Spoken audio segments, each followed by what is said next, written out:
रहे हैं अमृता म्यूजिक की शानदार प्रस्तुति। Music by Mantu Manish.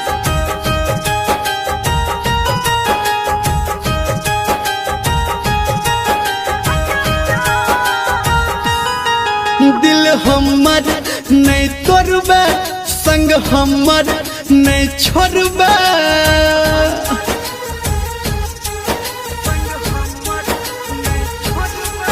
दिल हमर नहीं तोड़बे, संग हमर नहीं छोड़बे। तू प्यार जब करे छी, जब हमरा पे गे मरे छी।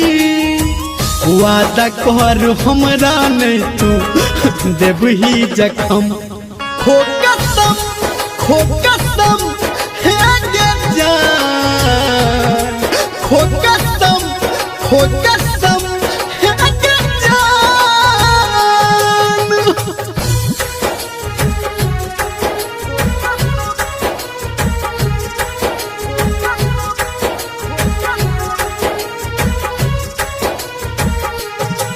आप सुन रहे हैं अमृता म्यूजिक की शानदार प्रस्तुति।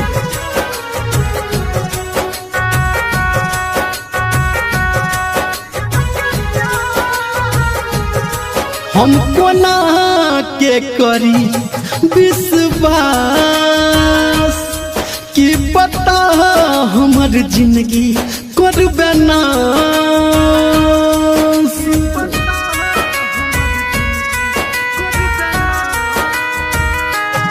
हमको ना के करी विश्वास,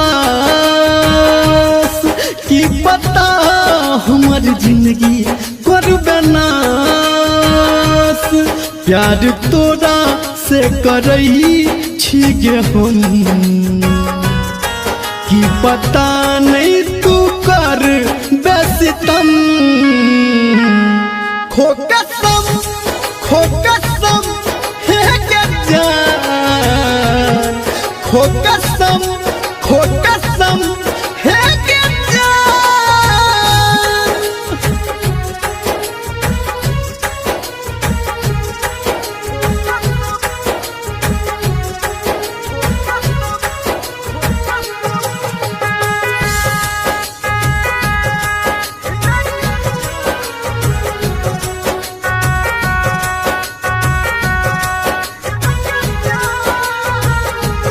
तोरा जुबान के गे नहीं छौ सही,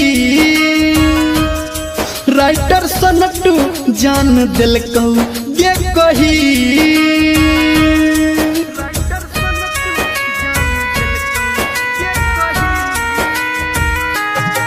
तू जुबान के गे नहीं छे सही, संजय गौतम जान दिलको गे कही। धर्मेंद्र तोरा कहो गे सनम, वादा कर तू लगे बे मरहम।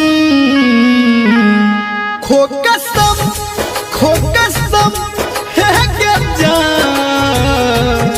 खो कसम, खो कसम हे गे जान। दिल हमर नहीं तोड़बे, संग हमर नहीं छोड़बे।